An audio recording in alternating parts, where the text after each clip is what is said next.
Hello everybody and welcome to my presentation. My name is Jake Brown and I'm going to be talking about the article that I wrote, or not that I wrote, that I read from James Song, published back in 2007 in the Washington Post, and it was called Hawaiian Language Making Strong Comeback. And I chose this article just because I thought it was cool. I liked it. It's a cool story and I think it's something very important. And we can all learn from this, and it helped me really understand the importance of culture and people and ancestry and family. And I think it's really cool and it's important that we all know that that's an important part of our lives because it's really special. So this article talks about the language of Hawaii, coming back to Hawaii, because we might not all know, but a little bit of the history of Hawaii is they were doing their own thing. They had their own civilizations. They had different tribes. They had their own language and different languages and dialects. And the world just took them over, particularly here in the USA.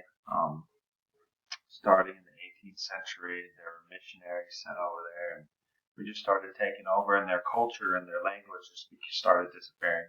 They became a territory in 1898. Before they became a territory, there was a law created that English was the only language allowed to be taught in public and private schools. And then in 1959 they became a state, and then in the article they actually quoted a newspaper article from 1917. It talked about how in just a couple of years, was that 21 years, they were already having huge effects of this English only in schools issue. They were already seeing the effects that so many less people didn't understand Hawaiian, and the future generations were basically, doomed. And this was a big problem for a long time, and nobody really did anything about it until 1983. Was when the first group of educators they founded a group to, and they decided, hey, we need to revive the Hawaiian language, right? Because at that time there were less than 50 children that spoke the language, and so it was literally about to die. And it got to that point where okay, something's got to change. We've got to figure something out. And then this article talks about one public school that did make a change. This school is named Ke Kula o Nawahiki o Lalini Opu Okuiki. I think that sounds pretty good. Or Nawahi for short is the name of this school. So this school was founded in 1994. They are a preschool through 12. They're a public school, like I said. Pre-K through 12th grade. They have about roughly 2,000 students, depending obviously in the year. But they're a great school. They have a 100% graduation rate, and 80% of their graduates attend college. So they're a really good school, and they are an indigenous school. Their goal is to keep the Hawaiian language alive. They're taught 100% in Hawaiian, except for 1 hour of English per day. And so, this Nawahi school is an example of trying to preserve the Hawaiian language, and it's really cool. It's really important. So it's like a one-way model. Like you said, it's an indigenous, but it's indigenous in the model, but then it's one way because of the instruction given. It's all in Hawaiian, right? It's got that focus in Hawaiian, except for 1 hour class period of English every day. And like I said, the ideal model is to preserve languages. That's the indigenous model, that are dying off in our world.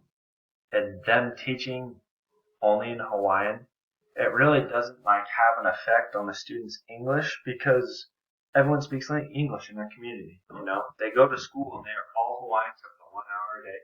But then when they go home, they speak Hawaiian in that, or Hawaiian. They speak English in the house, English at restaurants they go to, English with their families, their friends. The world in Hawaii, it's all English, And so they are completely fluent in English as well, but they are taught and educated in Hawaiian in order to preserve and maintain that language and culture. So this is why it's an indigenous model for dual language immersion.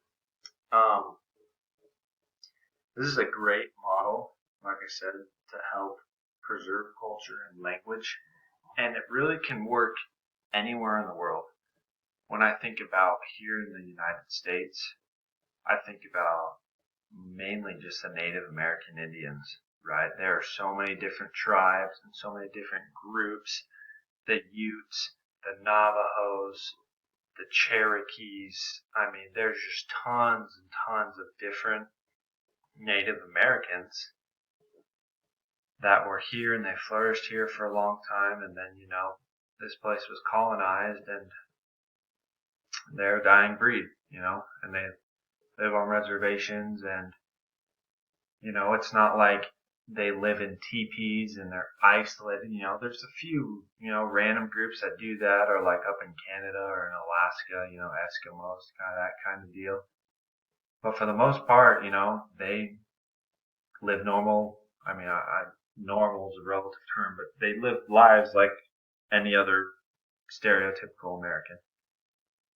And so they know English. They go to public schools. They are fluent in English. It's not like they're any different, But it's really sad at the same time because these Native American people, they have so much history. They have so much culture. They have so many traditions. They have a beautiful language, and whatever language that may be.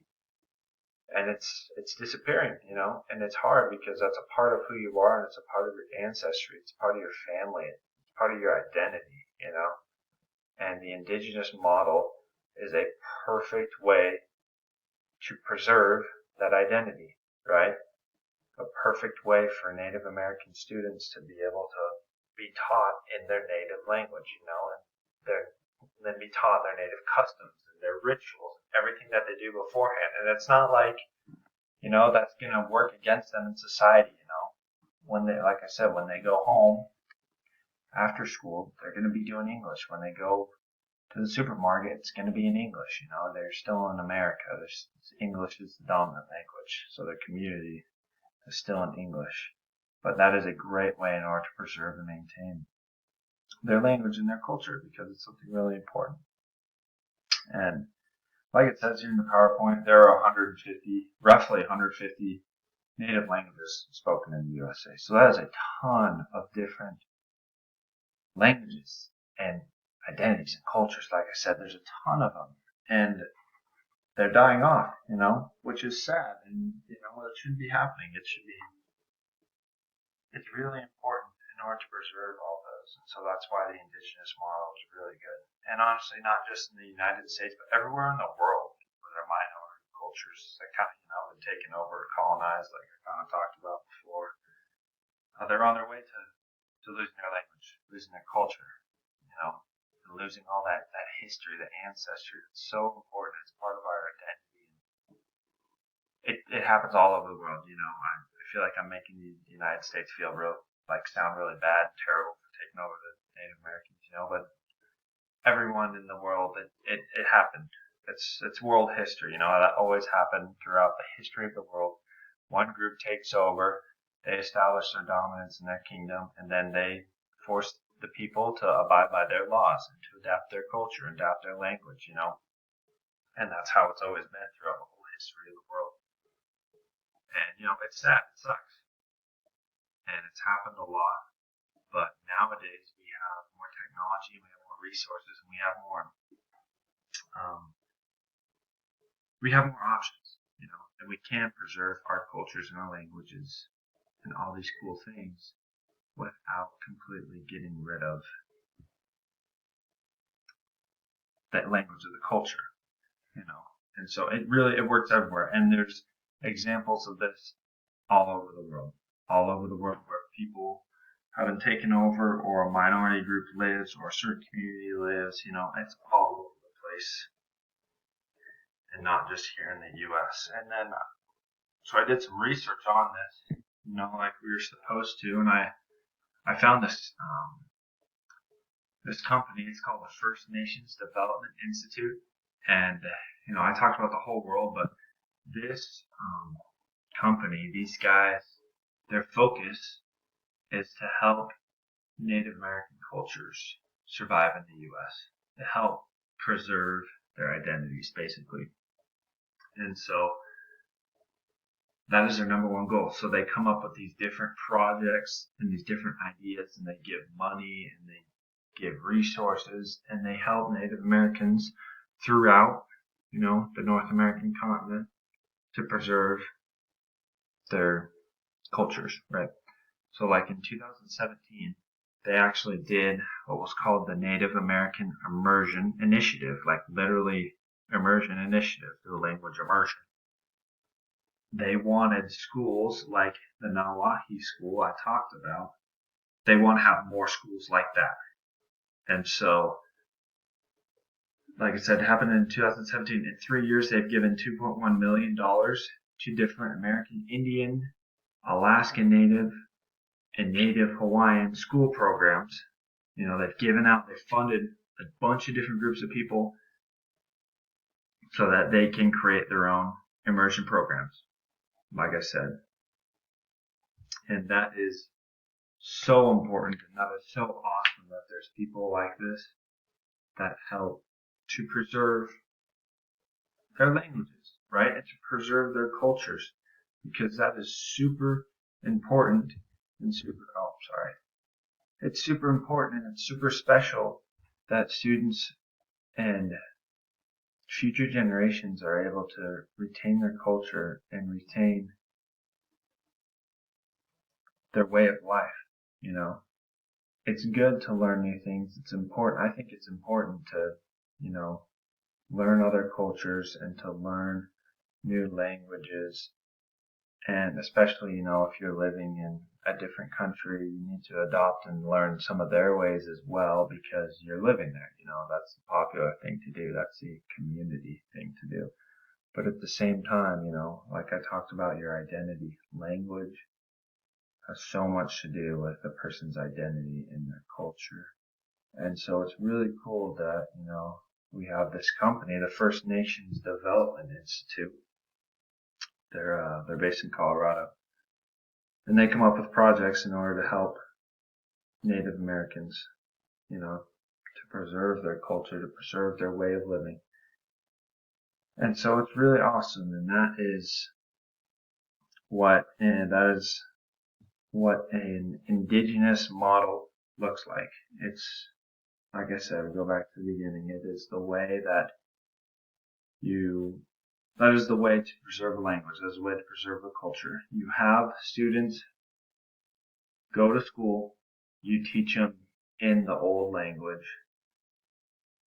and in order to help preserve that culture. And it's hard. It's actually really hard. I feel like that's why, like I said, in Hawaii, no one started doing it until, almost 100 years after they got rid of the law to teach Hawaiian in schools, English only. It took them 100 years to be like, oh wait, this is not good.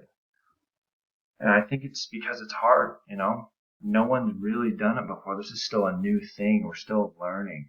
It's not like there's standards for it, right? There's no standards. There's no objectives. There's not a lot of money either, It's really hard, and there's not, now we're being able to see new models and different ways to do it. But it's hard to find teachers, that are qualified, that speak the language, that know what they're doing, that can do it effectively, that are going to get paid to do it, There's a whole lot of issues that prevent, and I think that's why this hasn't happened before, all these hard things, all these circumstances have prevented the development of schools like this, Indigenous schools. And so it's awesome that people like First Nations Development Institute, and I'm sure there's plenty of other people, give out money, and they try to help out so that there's people that can indeed preserve their culture and their language. And that's it. I'm going to run out of time because my free trial only gives me 15 minutes, but thank you, everyone.